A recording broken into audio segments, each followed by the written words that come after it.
Troisième congrès scientifique sur la drépanocytose. Les activités ont démarré ce matin. Experts, médecins et professionnels de la santé venus du Congo, Cameroun, Sénégal, Nigeria prennent part aux travaux. Raymond Don-Simon visite ce matin la centrale thermique d'Alenakeri. Le Premier ministre de la Transition s'imprègne des dysfonctionnements qui seraient à l'origine du manque d'électricité dans certaines zones. Zoom ce soir sur le phénomène des zones de turbulence durant les voyages aériens. Notre rédaction a rencontré un pilote de ligne. Éliminatoire CAN 2025 au Maroc. Le tirage au sort a eu lieu cet après-midi et le Gabon est logé dans le groupe B avec le Maroc, la Centrafrique et le Lesotho. Voilà pour les titres, le développement dans un instant.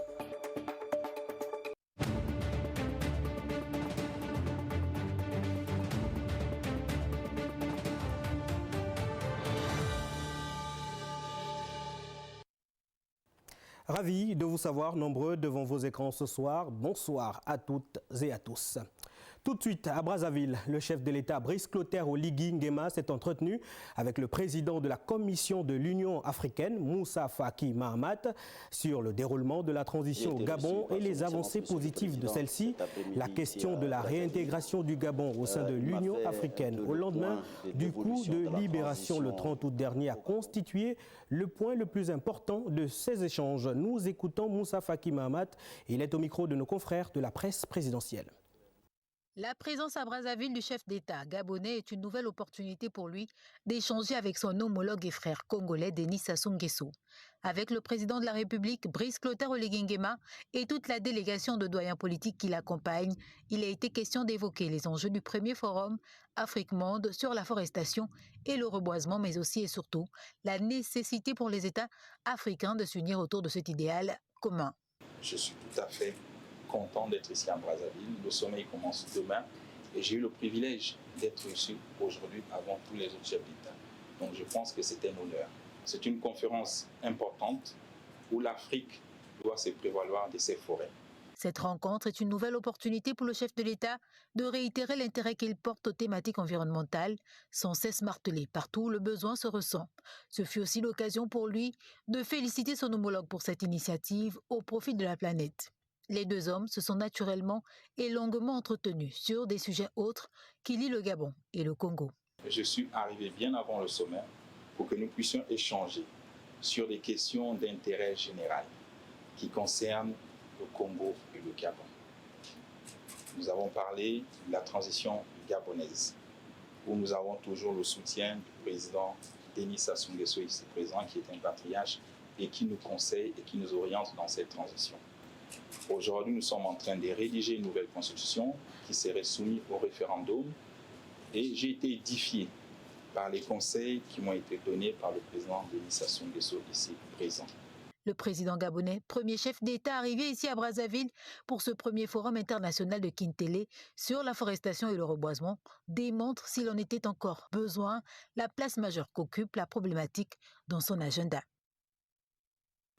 Voilà, vous avez plutôt suivi l'audience qu'accordait le président congolais au chef de l'État, Brice Clotaire Oligui Nguema. Revenons sur l'extrait de Moussa Faki Mahamat. Récemment, le ministre des Affaires étrangères a été convié à Addis, où il s'est adressé aux membres du Conseil paix et sécurité. Et je crois qu'on aura l'occasion également très prochainement d'examiner la situation du Gabon et voir dans quelles conditions il doit être réhabilité en tant que membre de cette organisation. Le Gabon est un pays qui, dans son histoire, a également joué un grand rôle pour la paix et la stabilité dans notre continent. Et nous sommes heureux de constater que la transition est pacifique et surtout elle est consensuelle. Et ça, c'est quelque chose de très remarquable. Et ici, à Libreville, le Premier ministre de la Transition, Raymond Don-Simon, accompagné des ministres de l'Énergie et de l'Environnement, a visité ce matin à Ovendo la centrale thermique d'Alenakeri, occasion pour lui de cerner de près ce qui est à l'origine des dysfonctionnements constatés par l'ensemble des consommateurs des zones desservies en cours. On en parle avec Balbin Samova, Francis Ifunda, Peter Manfumbi, Mwandimbu. Arrivé à la centrale thermique hydroélectrique d'Alenakiri, le Premier ministre de la Transition, Raymond Dongsima, est allé comprendre le degré de fonctionnement et la capacité de fourniture en eau et en électricité dans la commune d'Ovendo et la zone économique spéciale d'Onkok par cette entité. Ça, c'est un des points de production majeurs de l'électricité dans la zone de Libreville et qui, en plus, comme ça nous a été rappelé, est censé alimenter la zone économique spéciale d'Onkok. J'ai reçu beaucoup de dossiers de la part de la zone d'Onkok qui veut une plus grande quantité d'électricité et qui se plaint de ce que les volumes qu'elle reçoit ne sont pas à la mesure de ses besoins. Et avant d'aller répondre aux uns aux autres, il était bon de venir ici, de voir la société de patrimoine, de comprendre le type de besoin qu'elle a, de voir comment sa production se fait. Conscient des limites qui sont les leurs en matière de fourniture de l'eau et de l'électricité aux populations nécessiteuses, les responsables de la société de patrimoine rassurent quant à l'amélioration future de ces services malgré les difficultés actuelles que traverse l'entreprise. Le Premier ministre vous a livré ses impressions. Maintenant, il a pu voir que les centrales tournent bien et sont bien tenues par des Gabonais qui sont soucieux de relever le défi de la fourniture d'électricité à toutes les populations gabonaises. Le défi est grand, beaucoup de choses restent à faire et nous n'avons pas de doute que les choses vont aller dans le sens qui est souhaité. Outre le constat sur la production normale de cet outil en eau et en électricité, le patron du gouvernement a pu mesurer la dangerosité que pourrait constituer la décharge d'Alenakiri, proche de la centrale thermique, sur les populations environnantes. On voit bien que nous avons des arrivées d'une matière première qui est le gaz, qui est très important, et des gens qui sont en train d'habiter dans le secteur, ce qui représente pour nous tous un danger. Nous sommes allés voir aussi la décharge qui est à côté. Et clairement, nous sommes devant un problème parce que cette décharge-là est à une distance tellement rapprochée de l'usine qu'elle constitue un problème. Son existence même est un problème. La Société de patrimoine de services publics a pour mission de gérer, développer et exploiter le patrimoine de production, de transport, de distribution d'eau potable, de l'énergie électrique et d'assainissement. Elle a été créée en décembre 2011. Raymond Dongsima a devisé avec les responsables de la Convention des entreprises pétrolières autochtones du Gabon, conduite par son président. On retrouve la presse primature. Spécialisée dans la promotion de l'industrie pétrolière, la Convention des entreprises pétrolières autochtones du Gabon, conduite par son président, est venue présenter au Premier ministre Raymond Dongsima le bien fondé de leur mission liée à la production industrielle de l'or noir. Notre premier objectif, c'est de promouvoir la naissance et la mise en place de sociétés locales capables de produire du pétrole. Aujourd'hui, on a à peu près 5 qui sont là, et la seule qui produit, c'est Stream Oil. Mais il y a l'autre, il y a Odyssée qui est là, qui sont en train de chercher des actifs. Le Premier ministre a été réceptif et a laissé entrevoir que le gouvernement entend accompagner ces entreprises qui sont à 1% de leur production avec l'appui de Gabon Oil Company. Aujourd'hui, le chiffre est très petit. Okay? Le chiffre était de 0,1% parce qu'on ne produisait que 250 barils jour. Avec la reprise des activités de la GOC, on a augmenté la part de la production des sociétés nationales à plus de 25%. J'apprécie que le Premier ministre nous ait reçus et on espère se présenter au président de la République dans un 7 jours. La Convention des entreprises pétrolières autochtones du Gabon est basée à Libreville et à Port-Gentil. Composée de plusieurs membres, celle-ci prévoit d'augmenter ses capacités opérationnelles. Le Premier ministre s'est également rendu dans les locaux de la Direction générale de la documentation et de l'immigration, notamment auprès des services en charge de l'établissement de la nouvelle carte nationale d'identité électronique. Regardons. Le Premier ministre de la Transition, Raymond Dongsima, à l'instar de ses compatriotes, s'est plié ce jour à l'exercice citoyen qui consiste à se faire établir la carte nationale d'identité biométrique dans les locaux des services de la Direction générale de la documentation et de l'immigration. Ce centre reçoit actuellement par jour un peu plus de 350 personnes. Il pourrait même aller au-delà de ce chiffre-là, mais bon, c'est lancé ici, c'est lancé également probablement en Toum, et puis ça va s'étendre progressivement sur tout le pays. Et ce ne peut être qu'une excellente chose, parce que nous sommes restés trop longtemps sans carte d'identité nationale. Donc je me réjouis et j'attends avec impatience. Le numéro 1 du gouvernement gabonais apprécie à sa juste valeur l'évolution technologique réalisée pour la production de cette pièce d'identité plus qu'indispensable pour tout citoyen. Je suis vraiment impressionné parce que le cadre est très agréable et souvent l'administration rime avec une certaine austérité. Là, c'est pas que ce soit luxueux, mais c'est bien fait, c'est-à-dire que les conditions d'accueil des gens me paraissent tout à fait satisfaisantes et agréables. La CENI comporte plusieurs avantages sur le plan des données à caractère biométrique et sur le plan des opérations financières. La DGDI reçoit une quantité importante des Gabonais au quotidien à la quête de ce précieux document. Le ministre de la Communication et des Médias a présidé une réunion avec le président du collectif des épargnants de la Poste Banque et le directeur général. L'économie de la rencontre avec Yolande Ekwara, Janton à Guérongonjou. À quand le remboursement des épargnants de la Poste Banque? À ce sujet, le ministre de la Communication et des Médias, Laurence Ndan, a rassuré le collectif des épargnants venu s'enquérir de l'état d'avancement de ce dossier. Madame le ministre de la Communication nous a rassuré de ce que le dossier est pris en compte par le gouvernement de la République et que, essentiellement, d'ici la fin de l'année, nous allons être désintéressés, étant entendu que le gouvernement fait des pieds et des mains pour satisfaire cette demande des épargnants à la Poste Banque de se voir être remboursés. Inscrit comme une urgence sociale par le gouvernement de la transition, le traitement du dossier des épargnants va bon train. Toute chose qui démontre une fois de plus l'efficacité et le pragmatisme des plus hautes autorités de l'État à restaurer la dignité de ces épargnants d'ici la fin de cette année. Face à l'autorité, on a la vraie information et la bonne information. Le CTRI a accepté par l'entremise de Madame le ministre de la Communication de prendre ce dossier à bord le corps qui traîne depuis 9 ans aujourd'hui. C'est déjà une avancée. Nous leur faisons donc confiance et nous attendons donc voir d'ici la fin de l'année, comme cela a été dit, les épargnants de la Poste Banque passer à la caisse pour le remboursement de leur épargne selon les modalités qui vont être convenues et retenues par le gouvernement de la République, notamment le ministère des Comptes publics. Toutefois, rappelons que c'est une somme qui se lève à 10 milliards de francs CFA inscrite dans la loi des finances de cette année et qui servira au remboursement des épargnants de cette banque.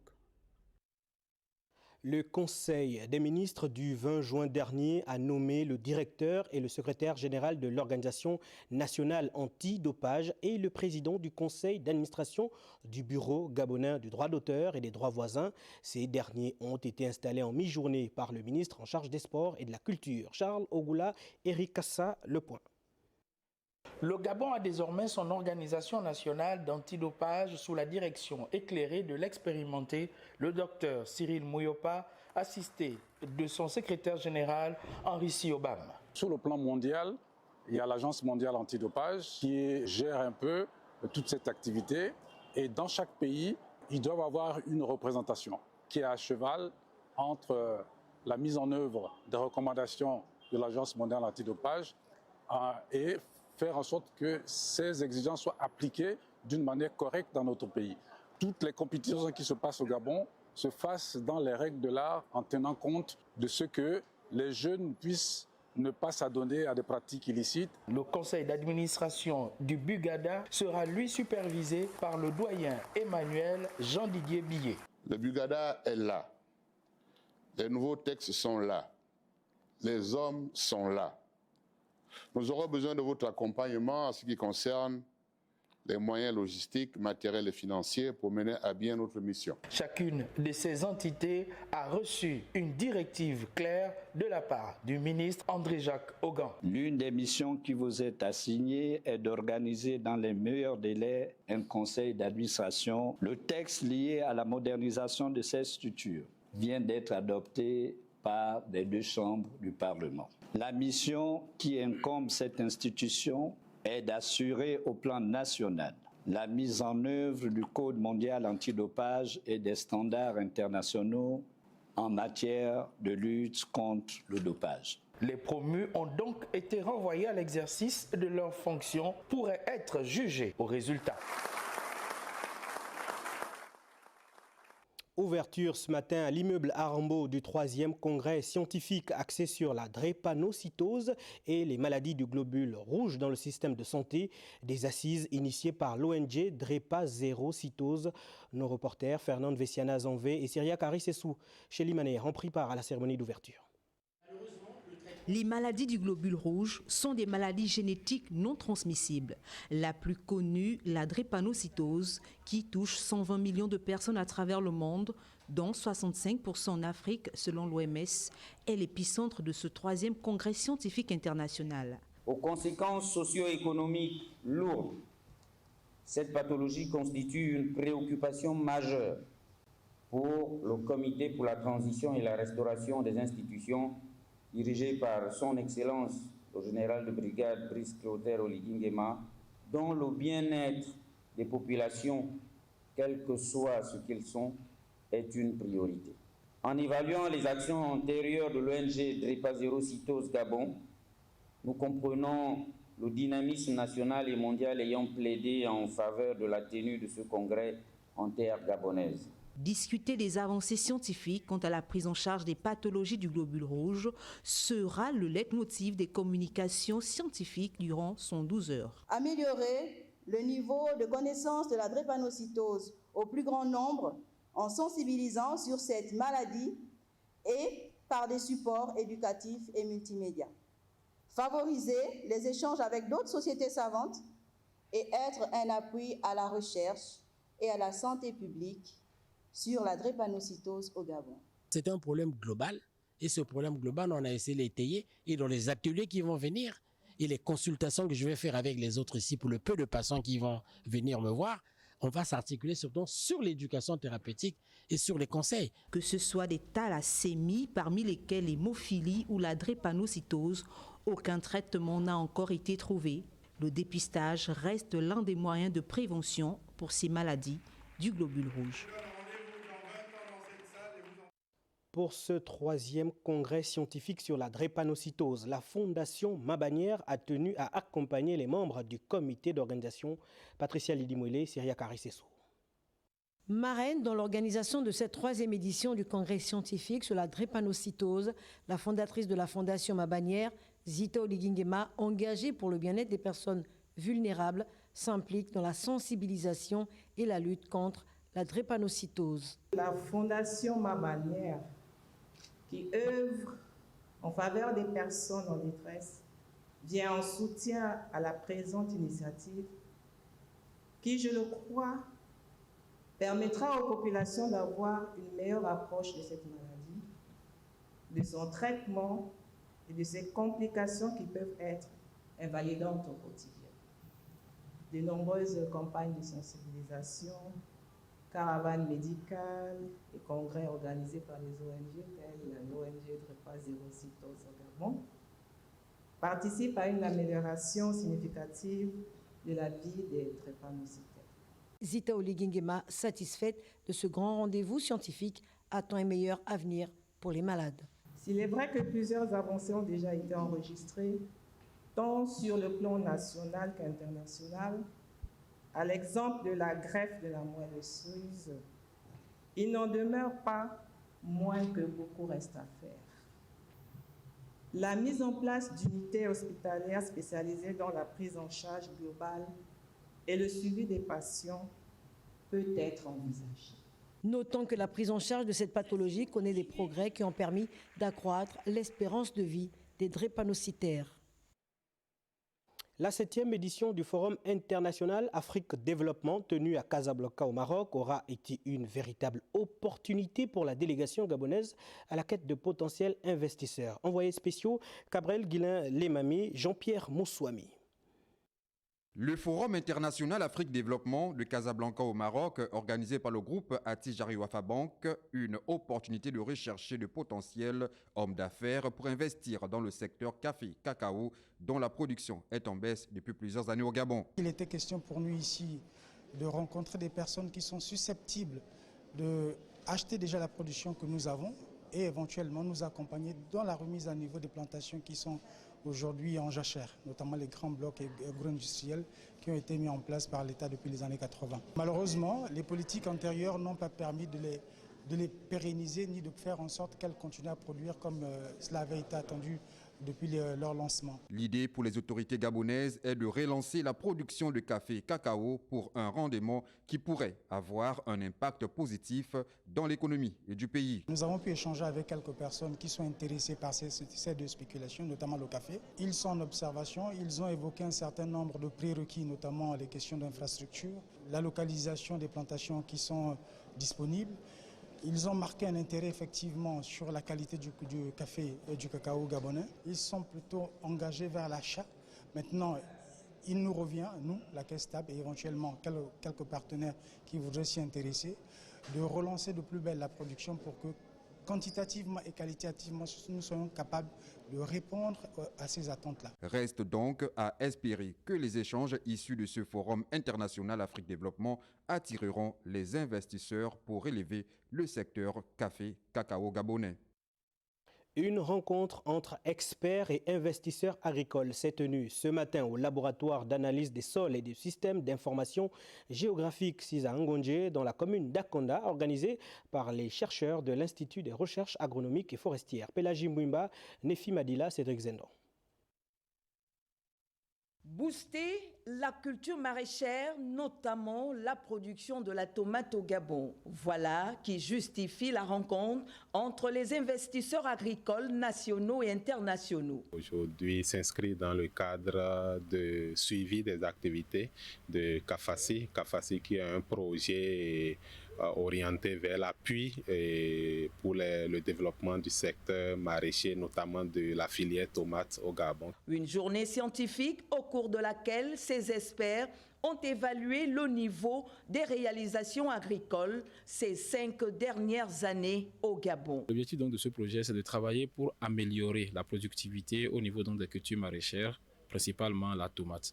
Donc depuis 5 ans, nous avons travaillé et nous avons non seulement travailler pour améliorer les techniques de production, mais aussi identifier des potentielles variétés qui puissent être des variétés performantes pour donc, notre filière, pour le bonheur de nos producteurs et bien sûr des consommateurs, nous tous qui consommons bien sûr la tomate. Une rencontre riche d'enseignements au bénéfice des cultivateurs de l'IGAG, principaux concernés. La restitution qui a été faite aujourd'hui nous concerne au premier plan d'encadrer les producteurs.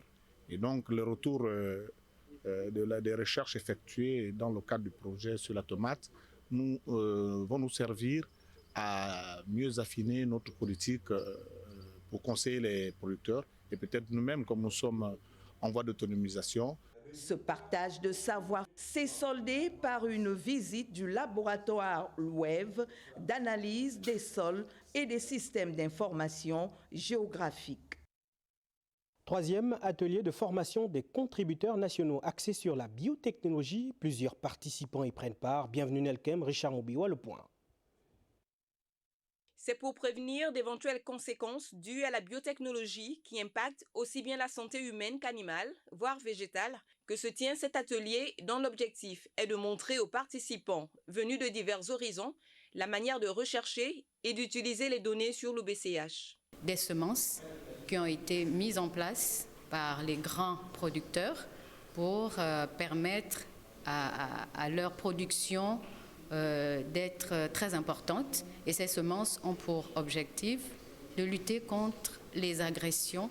Donc pour éviter justement la perte des semences, ils ont introduit des gènes dans certaines cultures pour les rendre résistantes aux attaques des insectes. Le chef de l'État, le général Brice Clotaire Oligui Nguema, met un point d'honneur sur la protection de l'environnement et les risques sur la santé humaine. Le défi sera de mettre en place un réseau de contributeurs nationaux capables de promouvoir, de fournir la donnée de façon permanente sur le BCH afin de permettre une meilleure utilisation de cet outil de veille et de prévention contre les risques biotechnologiques. Je déclare ouvert les travaux du 3e atelier de formation des contributeurs nationaux du BCH. La biotechnologie, inventée à l'origine pour réduire la faim dans le monde, cause malheureusement beaucoup de dégâts. Ne dit-on pas mieux vaut prévenir que guérir ? Voilà qui est dit. Les zones de turbulence, un véritable cauchemar pour les pilotes et les passagers. Marie-Chantal Ndon et Jean-Erwan Guéma ont rencontré un pilote de ligne pour tenter de cerner les mystères de ce phénomène. Regardons. L'espace aéronautique a plusieurs couloirs dans lesquels les avions évoluent. Ainsi, pour piloter un avion, le commandant de bord se réfère au plan de vol. Une zone de turbulence, c'est une zone dans laquelle on rencontre des secousses en aéronautique dans l'avion. Et ces secousses sont dues à des phénomènes météorologiques. Bon, essentiellement, c'est des vents contraires. Vous avez des masses d'air chaudes qui sont ascendantes et des masses d'air froides qui sont descendantes. Et quand l'avion passe entre ces masses, il subit effectivement l'influence de ces masses et il peut perdre de l'altitude ou en gagner. On peut aussi avoir la turbulence en air clair, c'est-à-dire qu'il n'y a pas de nuages. Il y a de la forte chaleur qui fait en sorte qu'il y ait effectivement des vents contraires également à ce niveau. Et ces phénomènes peuvent également entraîner la turbulence. Il est conseillé aux pilotes d'éviter ces zones. L'aéronef vole sur des voies invisibles tracées au ciel, mais à une certaine altitude, il rencontre les masses et trous d'air qui secouent l'appareil et cela devient cauchemardesque pour les passagers. L'avion, c'est déjà un appareil qui est suspendu dans l'air. Du coup, là, on a déjà cette peur-là parce qu'on veut y arriver. Donc, quand on arrive dans cette zone de secousse-là, on se pose la question, est-ce que je vais arriver? Et je ne vais pas vous mentir, souvent, le cœur se met à battre vraiment assez fort. Mais attends, parce qu'on n'arrive pas à se comprendre, on n'arrive pas à comprendre ce qui se passe en haut. Surtout à un endroit où on dit vraiment serrer les ceintures, c'est pas la joie. Ça fait vraiment peur. Comment vous vous sentez quand Non, moi, je suis obligé de fermer les yeux, couper la respiration. Ça, c'est ma stratégie à moi. Certains avions que c'est pas, on ne sait même pas que si ces avions, c'est des vrais avions. L'avion, quand il remonte, ils ne sont pas sur le siège, donc ils remontent avec, quand l'avion retombe plutôt dans la tête, touche le plafond. Quand vous arrivez à Libreville, parfois, les turbulences que vous observez, c'est soit quand il pleut abondamment, ou quand la zone elle est nuageuse. Les passagers qui prennent les vols, je pense que le seul conseil qu'il faut leur demander, c'est de suivre les instructions qui sont données par l'équipage, attacher la ceinture, rester attaché et de ne pas bouger dans l'avion. Et de rester détendu, parce qu'un avion ne tombera pas parce qu'il y a la turbulence. Soulignons que ces dernières années, les scientifiques mènent des recherches sur une technologie de détection qui permettrait de réduire fortement les turbulences. La première cuvée du centre multisectoriel d'Uncock en plein examen. 160 jeunes planchent sur des épreuves en maintenance des ordinateurs froids et climatisation et la conduite d'engins. On en sait plus avec Léa Virginie Atsam, Iranga Minungani, Christ Rodolphe Lembondanzenge. Bâtir le Gabon grâce à la formation professionnelle, c'est possible. Afin de répondre aux besoins des entreprises dans tous les secteurs d'activité, les centres de formation multisectoriels forment dans plusieurs domaines. Nous avons surpris les stagiaires du CIMFEP d'Uncock en plein examen de fin de formation. Je suis en plein examen sur le tracteur agricole pour faire l'attelage 4 points avec un équipement qui est appelé le rotovator. Le bulldozer est un engin sensible qui secoue et qui va très vite. Donc du coup, il faut d'abord vaincre la peur. Nous sommes en train de souder le connecteur de charge de la plaquette d'un téléphone. Puis après, je vais le reconnecter sur le téléphone puis ça va fonctionner. Dans quelques semaines seulement, ces jeunes seront sur le marché de l'emploi après une formation professionnalisante de 18 mois. Nous avons 160 jeunes qui actuellement passent l'examen. Ça va de maintenance des ordinateurs, menuiserie et bénisterie, froid et climatisation, conduite d'engins, de chantier et agricole. Nous avons des filles et des garçons qui sont des chauffeurs polyvalents. Donc ça y est aussi bien des engins de levage que des engins de chantier, que des engins agricoles. L'intérêt véritable de la formation professionnelle, c'est qu'à l'issue de la formation, on a un métier, on a un savoir-faire.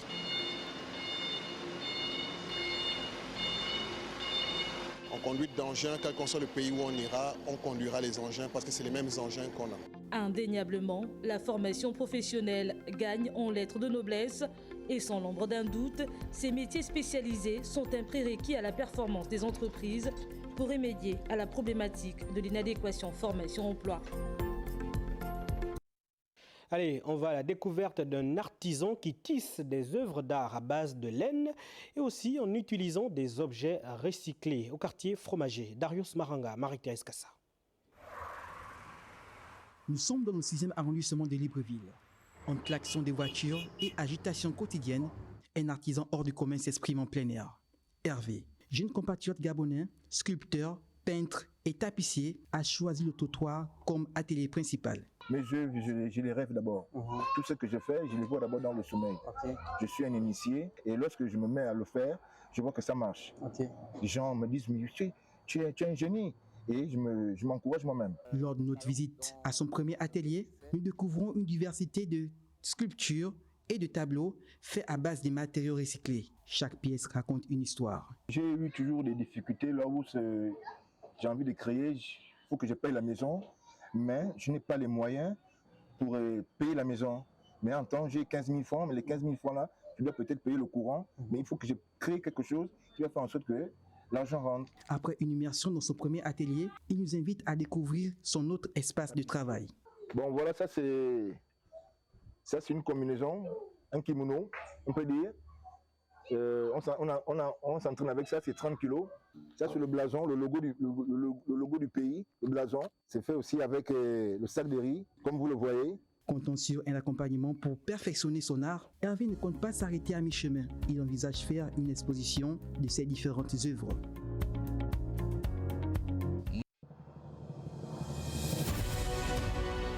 Les grands dossiers, ce dimanche 7 juillet 2024. Le ministère du pétrole. Thème, le pétrole, les grands tabous de la République. Comment calcule-t-on le prix du baril de pétrole ? Le poids du pétrole dans la loi des finances. Comment ? Pourquoi 18% d'une famille régnante ? Implantation, poids des sociétés pétrolières et RSE. Acquisition d'Assala, les contours d'une révolution.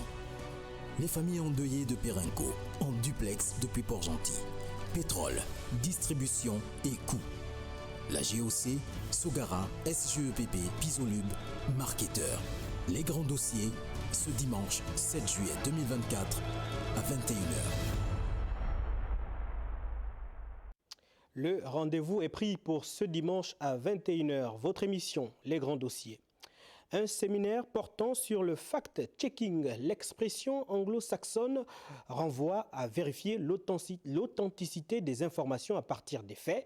Il s'est ouvert ce matin à l'agence gabonaise de presse une formation à l'endroit des hommes et femmes des médias publics. Steve Mefan, Alpha Didier Mbonengue, reportage.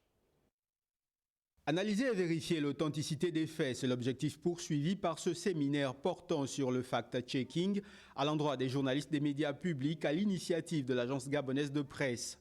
Je dois dire que pour cette formation sur le fact-checking, il s'agit de renforcer les capacités des hommes et des femmes de nos médias dans la lutte contre les fake news et toutes les autres formes de désinformation. Présente à cette cérémonie d'ouverture, la ministre de la Communication et des Médias, Laurence Ndong, a invité les journalistes à acquérir des techniques sur le traitement de l'information avérée. Nous savons tous quelle est l'importance de l'information et de la communication dans la construction d'une nation. Beaucoup confondent liberté d'expression et liberté de diffamation, liberté de désinformer, liberté de mésinformer. Il s'agit de connaître les mécanismes liés au traitement des faits et pouvoir détecter une bonne ou une fausse information. Afin que nous puissions mettre des mécanismes en place au niveau de l'environnement médiatique gabonais pour verrouiller justement ce phénomène de fake news et de la désinformation. C'est justement de leur permettre d'avoir des outils et des mécanismes qui vont les emmener à davantage vérifier la véracité et l'objectivité d'une information donnée qui a été peut-être manipulée ou bien sortie de son contexte. L'éducation au traitement de l'information passe par le fait de déceler des fausses nouvelles qui peuvent porter atteinte à l'honneur ou à la considération. Et puis, une conférence thématique se tient du 4 au 6 juillet 2024 à l'Université Omar Bongo. La gouvernance régionale en tant qu'expérience, nouvelle perspective sur la politique et la durabilité est le thème retenu. Suivons les contours de ce colloque avec Eric Nziengi Mbadinga Mwanjok, Justin Jana. La gouvernance régionale, une notion qui renvoie à la coopération transfrontalière et interrégionale. C'est un mode de gestion politique dont le but est de promouvoir la coopération, le dialogue, l'intégration et le développement mutuel des États. Pour mieux cerner ce concept, une conférence thématique intitulée « La gouvernance régionale en tant qu'expérience, nouvelles perspectives sur la politique et la durabilité » se tient à l'Université Omar Bongo. Cette importante activité scientifique qui vous réunira durant 3 jours est à la fois symbolique pour notre université et révélatrice du nouvel état d'esprit qui imprègne particulièrement ces jeunes chercheurs. Cette conférence apportera une contribution majeure car elle offre une réflexion lucide sur la manière dont les Africaines et les Africains au quotidien vivent la gouvernance de leurs institutions.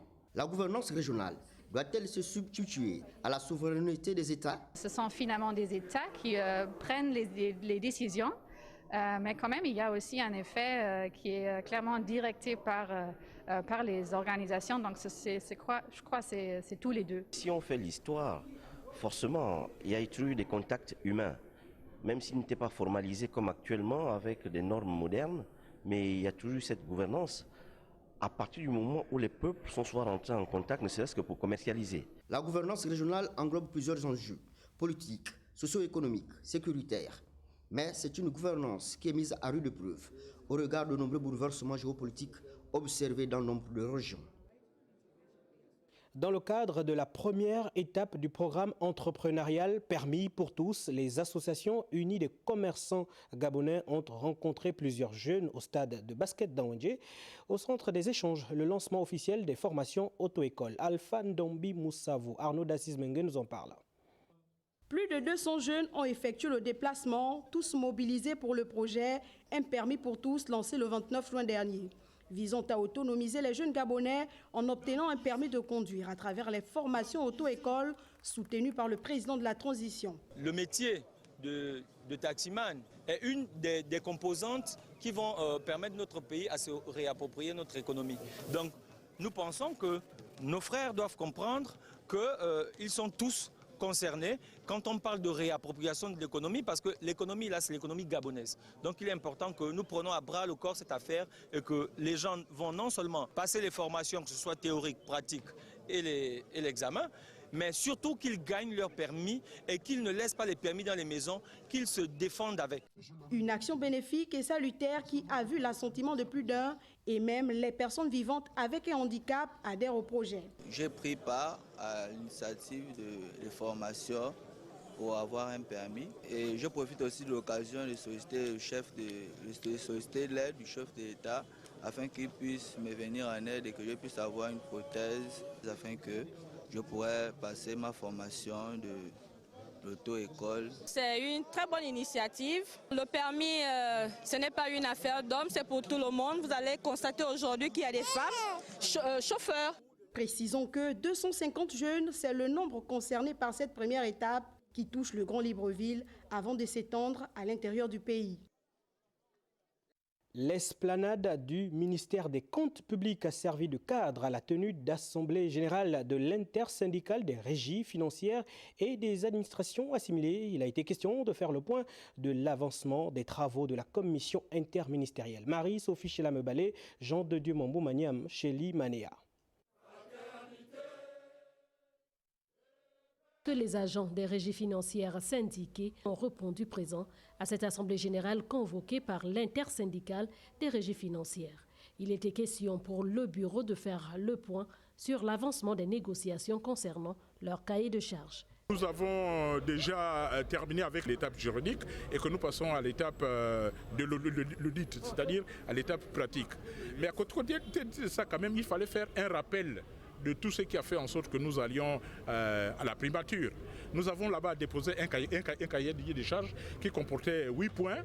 Les 8 points ont été rappelés à notre base. Et c'est sur ces 8 points-là que nous avons promis revenir pour passer d'un stade à un autre. De l'accomplissement de l'application de tous les 8 points qui sont inscrits dans notre cahier de charges. Cette rencontre a été également l'occasion pour chaque commissaire prenant part aux travaux de revenir tour à tour sur les différents points de revendication soumis aux autorités de la transition. En termes de recrutement, intégration, titularisation, reclassement après stage et autres avancements automatiques. Du problème récurrent de la prime de performance, le lancement d'un audit des effectifs du fichier et des primes. Pour le déroulement de cette opération, les secrétaires généraux ont déjà fait leur travail à travers les notes d'information pour inviter chacun d'entre nous à se munir de toutes les pièces justificatives pour se faire auditer. Notons que le lancement officiel de l'audit de fichiers, des effectifs et des primes des régies financières et des administrations assimilées débute le 8 juillet prochain à l'intérieur du pays. Nicolas Thomas Ndomba a procédé au vernissage de son livre ce matin à l'Institut pédagogique national intitulé « Pratiques d'encadrement et de classe à l'école primaire au Gabon ». L'auteur remet en question la formation des encadreurs pédagogiques. Doris Krouzon Koulouzoué à Tom, Pierre Claver et Labiogué, Rosette Clairzon est là. Plusieurs dédicaces pour cet ouvrage de 298 pages intitulé « Pratiques d'encadrement et de classe à l'école primaire au Gabon », qui met en exergue les carences de pédagogie matérielle et humaine dans le système éducatif du premier degré. L'idée provient de la somme des expériences acquises en tant que chargé de cours, en tant que conseiller pédagogique, concepteur cherché à l'IPN et aujourd'hui inspecteur pédagogique. Moi, je pense que dans l'encadrement, il faut que le ministère de l'Éducation nationale, le ministère de l'Enseignement supérieur se retrouvent par le biais de leurs administrations IPN, ENES, pour élaborer un vrai référentiel de formation pour les encadreurs pédagogiques. Le livre de Nicolas Thomas Ndomba comporte 4 parties, au nombre desquelles l'éthique et la déontologie de l'enseignant ou encore le corps d'encadrement. Ce livre doit être une fierté pour tous les systèmes qui ont accompagné, qui ont formé M. Ndomba, qui lui ont donné les moyens d'analyse de leur système. Et en leur donnant ces moyens-là, c'est un enfant aujourd'hui qui dit à son père, effectivement, le travail qui est fait sur le terrain est bien, mais voilà les mesures pour améliorer, n'est-ce pas, ce travail-là. Il faut rappeler que la base du système éducatif, c'est le primaire. Et le chercheur, dans cet outil didactique, dresse un tableau qui démontre un changement de paradigme dans la méthodologie et la pratique au quotidien de l'enseignant du pré-primaire et du primaire.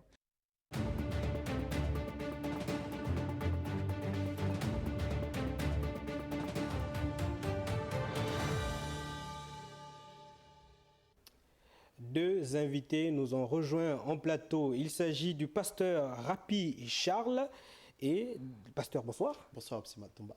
Et le patriarche Charles Talingano. Bonsoir, patriarche. Bonsoir, mon fils. C'est avec tout le respect que je vous appelle mon fils, mais j'aimerais dire bonsoir, ma nation, la gabonaise. Oui, votre nation, une nation que vous venez encore, c'est votre deuxième ou troisième participation. On rappelle que vous étiez ici au Gabon en 1984. Vous confirmez cela? J'ai commencé à venir au Gabon depuis 1984. Voilà. J'ai vu la naissance du réveil de ce pays et j'en étais l'acteur. Et l'église Nazareth vous fait venir à nouveau, l'église internationale de Nazareth qui organise un séminaire du 5 au 7 juillet 2024 avec pour thème la restauration. Pourquoi le choix de ce thème? Eh bien, je suis venu d'abord avec... ce sont l'Alliance chrétienne qui m'a fait venir sur un thème « Il n'y a de salut que dans le nom de Jésus ». Et en venant, j'ai consulté le Seigneur. C'est très bien. J'ai dit, est-ce que je dois traiter ce thème que le Gabon me propose? Quelle est ta vision du Gabon? Merci, patriarche. Pasteur, peut-être un mot, vous allez ajouter? Oui. Oui. Je suis le fils du révérend pasteur prophète Georges Bouindongoussi. Oui. Aujourd'hui, la restauration est le maître mot qui guide la transition au Gabon. Et le révérend pasteur Georges Bouindongoussi a tenu à partager la pensée de Dieu au peuple du Gabon et au corps de Christ. Alors, comment y participer? C'est simple. Retrouvez-nous à partir de demain à 17h à l'esplanade de l'église internationale de Nazareth. Et là, il va se tenir le séminaire animé par le patriarche Charles Talingano du 5 au 7. Combien de personnes sont attendues à peu près? Nous attendons le corps de Christ, nous attendons les Gabonais et les Gabonaises, nous attendons toutes les personnes qui aujourd'hui sont sceptiques sur le processus de la restauration parce que la prophétie a été donnée et la prophétie est accomplie. Pourquoi le choix du patriarche Talingano? Le patriarche Talingano a déjà fait l'objet de l'invitation du révérend pasteur Georges Benongoussi le 12-12-2015. C'était au stade de Nzayon. Il n'était pas seul. Il était accompagné de son homologue du Sao Tomé, pasteur. Oui. Et il était question à cette époque de prier pour élever Jésus au Gabon et de prier en faveur du changement. Nous sommes dans le changement. Voilà, c'est très bien. Pasteur, on vous retrouve dès demain à partir de 17h, c'est bien cela, patriarche? Oui. D'accord. Je partagerai la vision que le Seigneur m'a donnée pour le Gabon. Et cette vision, c'est dans le livre de Agé 2. La gloire de la seconde maison sera plus grande que la première. Et que je voudrais que le Gabonais épouse cette vision de ce salut que l'Éternel nous a donné par ce que nous venons de vivre, mais que nous sommes en train de nous élever pour amener le Gabon de sa première gloire à la seconde gloire. Et nous nous affirmons que la gloire de la seconde maison amorcée par mon fils que le Seigneur a choisi pour le salut du Gabon, nous allons amener le Gabon dans l'émergence. Merci, patriarche Charles Talingano. On va rapidement, rapidement. Oui, peut-être ajouter que le patriarche sera là le 12-12-2024 pour la célébration du premier anniversaire de la libération du Gabon. Voilà, c'est très bien. Félicitations à l'Église internationale de Nazareth. Le rendez-vous est pris du 5 au 7 juillet 2024 dès 17h.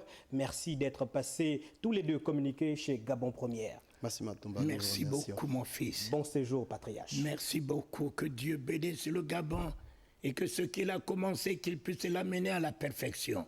Et nous allons atteindre la gloire de la seconde maison, qui sera beaucoup plus grande que la première. Ainsi soit-il. Merci, patriarche. Notre journal se poursuit. Lancement lundi dernier de la 3e édition du Festival de la mode au Gabon, à la Baie des Rois. L'événement permet de célébrer et de promouvoir l'art gabonais et le savoir-faire des créateurs nationaux et internationaux. Marlène Nielmbina, Le Point. Welcome to the third edition of FEMOGA, Festival de la mode au Gabon. Ici se mêlent art, culture et diversité. C'est le rendez-vous des créateurs. Nous nous retrouvons ici pour célébrer la 3e édition de ce festival, dont les 2 premières qui ont eu lieu en 2022 et 2023 ont suscité des attentes très promoteuses sur le développement de la mode en Afrique en général et au Gabon en particulier. Placé sous le thème « La mode, symbiose des cultures », cet événement regroupe des acteurs culturels venant du Gabon, du Cameroun, de la Côte d'Ivoire et bien d'autres. La mode, symbiose des cultures. Thème de cette 3e édition traduit, s'il en était encore besoin de le rappeler, l'engagement des créateurs à établir des passerelles entre les stylistes confirmés d'une part et entre les stylistes confirmés et les créateurs en herbe d'autre part. Place à la visite des stands où l'on retrouve des produits cosmétiques, des vêtements et des accessoires. Nous nous sommes toujours dit dans la maison de couture Zumei Style que le mélange de métissage, 1, 2, 3 éléments peuvent faire quelque chose de magnifique, surtout quand ces éléments sont toutes des matières naturelles. J'étais ici et j'ai travaillé dans une banque. Le peu qu'il gagnait, il était propre. Et le directeur, quand il a vu ça, il est devenu jaloux. On l'a viré à cause de ça. Dieu l'a aidé. Il est devenu comme il est. Il est en France. Maintenant, il a dit, mes frères gabonais, il faut que je ouvre le boutique au Gabon pour habiller mes frères. Le FEMOGA, c'est une plateforme dédiée aux créateurs, stylistes et designers africains. Jusqu'au 7 juillet, vous aurez l'occasion de les découvrir. Et puis en sport, Coupe d'Afrique des Nations 2024 au Maroc. Le tirage au sort a eu lieu ce 4 juillet à Johannesburg, en Afrique du Sud. Et le Gabon est logé dans le groupe B avec le Maroc, la Centrafrique et le Lesotho. Suivons le résumé. Et à vous, coach, on commence. Gabon. Gabon serait dans le groupe B en position B2. Ils vont rejoindre la République centrafricaine et le Lesotho. Le Gabon se retrouve dans le groupe B avec le Maroc, pays organisateur, la République centrafricaine et le Lesotho. On peut être même premier du groupe parce qu'aucune équipe ne nous a battus. Peut-être encore le Maroc qui est arrivé peut-être en quart de finale d'une Coupe du Monde, mais le Maroc ne nous fait pas peur. Même pas un peu. Nous avons foi en nos panthères. Nous croyons que peu importe la situation, les panthères du Gabon sont aptes à pouvoir triompher de cette poule-là et pourquoi pas gagner la Coupe d'Afrique des Nations au Maroc. Qualifiée d'office dans ce groupe B, donc une seule de ces trois équipes aura droit à un ticket pour la phase finale. Au Gabon avec le Maroc qui peut être la plus grande équipe, dans cette poule-là, je pense que le Maroc est prenable pour le Gabon. Donc on a de grandes chances de passer. C'est la première fois que nous nous retrouvons dans un groupe clément avec des adversaires que l'on respecte, il faut le dire. Ça reste qu'on a donc le Maroc, pays organisateur de la prochaine Coupe d'Afrique des Nations, qui va évoluer dans cette poule-là sans se mettre de pression. La Centrafrique n'a jamais goûté à une seule phase finale de Coupe d'Afrique des Nations. Ça va être l'occasion pour elle peut-être de s'essayer sur cet exercice-là. Ça reste un pays prenable pour le Gabon, de même que le Lesotho. L'édition 2025 de cette CAN aura lieu à cheval sur 2 années, puisqu'elle débutera le 21 décembre 2025 pour se terminer le 18 janvier 2026. Ça sera donc à nous de travailler en toute sérénité et aller chercher donc à prendre 3 points de placement et s'assurer que l'on sera forcément parmi les meilleures nations africaines qualifiées pour la prochaine Coupe d'Afrique des Nations. Le Maroc accueillera la phase finale de la Coupe d'Afrique pour la 2e fois de son histoire. Le Gabon a-t-il des chances de se qualifier pour la prochaine CAN 2025? Élément de réponse dans ce reportage. Les Panthères du Gabon vont courir après leur 9e Coupe d'Afrique des Nations de l'histoire, en ayant le pays hôte dans la même poule. Une aventure qui s'annonce palpitante. C'est une satisfaction qui m'anime à l'issue du tirage au sort de la Coupe d'Afrique des Nations 2025.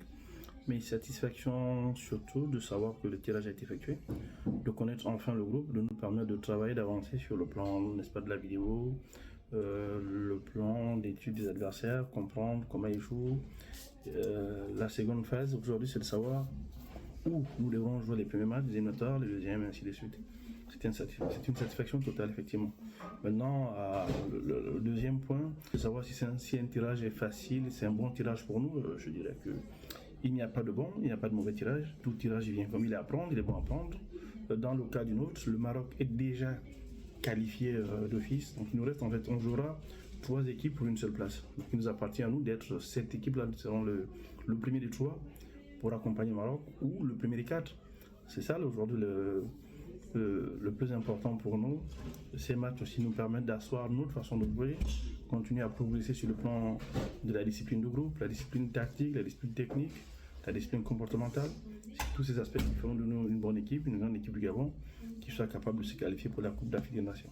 L'ambition du Gabon est claire, se qualifier pour la Coupe d'Afrique des Nations 2025 et le Mondial 2026. Les 2 missions assignées par le président de la transition au sein du département dont j'ai la charge, c'est de qualifier déjà dans un premier temps l'équipe des Panthères à la Coupe du Monde 2026. Le Gabon pourra se qualifier pour la CAN 2025 au Maroc et il n'y a aucune inquiétude à se faire là-dessus. Nous sommes très bien positionnés. Nous avons le Maroc, nous avons la Centrafrique et le Lesotho. Donc là-dessus, je pense que nous avons toutes les chances également de se qualifier pour la CAN 2025 au Maroc. Malgré la présence du Maroc, pays hôte de la prochaine CAN dans la poule B, le Gabon a donc 70% de possibilités de se qualifier pour la prochaine Coupe d'Afrique des Nations au Royaume chérifien. C'est la fin de cette édition d'Information. Merci à vous de l'avoir suivi. Retenez ce que disent les sages ce soir. Chaque douleur donne une leçon et chaque leçon change une personne. À demain 20h.